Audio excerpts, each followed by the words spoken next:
ఈ మందిరం పైభాగంలో ఒక జెండా ఉంటుంది. అది సైన్స్ సిద్ధాంతానికి వ్యతిరేకంగా నడుస్తుంది. ఏ దిశలో అయితే గాలి బాగా వీస్తుందో ఆ దిశలోనే గాలిపటం ఎగురుతుందని మనందరికీ తెలుసు. కానీ జగన్నాథ్ మందిరంలో ఉన్న ఈ జెండా దానికి పూర్తిగా వ్యతిరేకంగా ఉంటుంది. ఇది ప్రతిసారి గాలికి వ్యతిరేకంగా ఎగురుతుంది. ఇలా ఎందుకు జరుగుతుందో ఈ రోజు కూడా ఎవరికీ అర్థం కాలేదు. ఈ జెండా గురించి ఒక విచిత్రమైన విషయం ఏమిటంటే ఇది ప్రతిరోజు మారుస్తారు. ప్రతిరోజు ఈ 214 ఫీట్ల స్తంభాన్ని ఎక్కి ఈ జెండాను మారుస్తారు.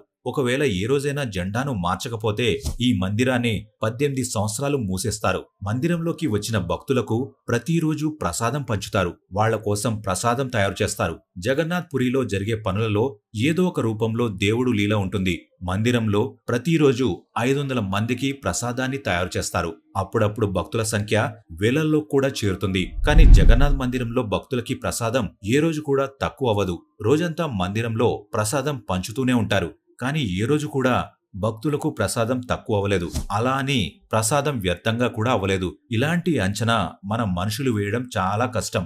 ప్రసాదం సరిగ్గా సరిపోవడం మాత్రమే చమత్కారమైన విషయం కాదు.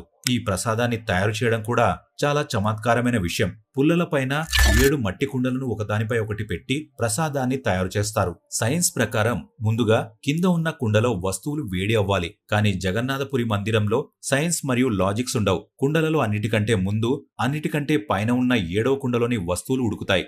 ఆ తర్వాత దాని కింద ఉన్న కుండ ఉడుకుతుంది. చివరికి అన్నిటికంటే కింద ఉన్న కుండలోని వస్తువులు ఉడుకుతాయి.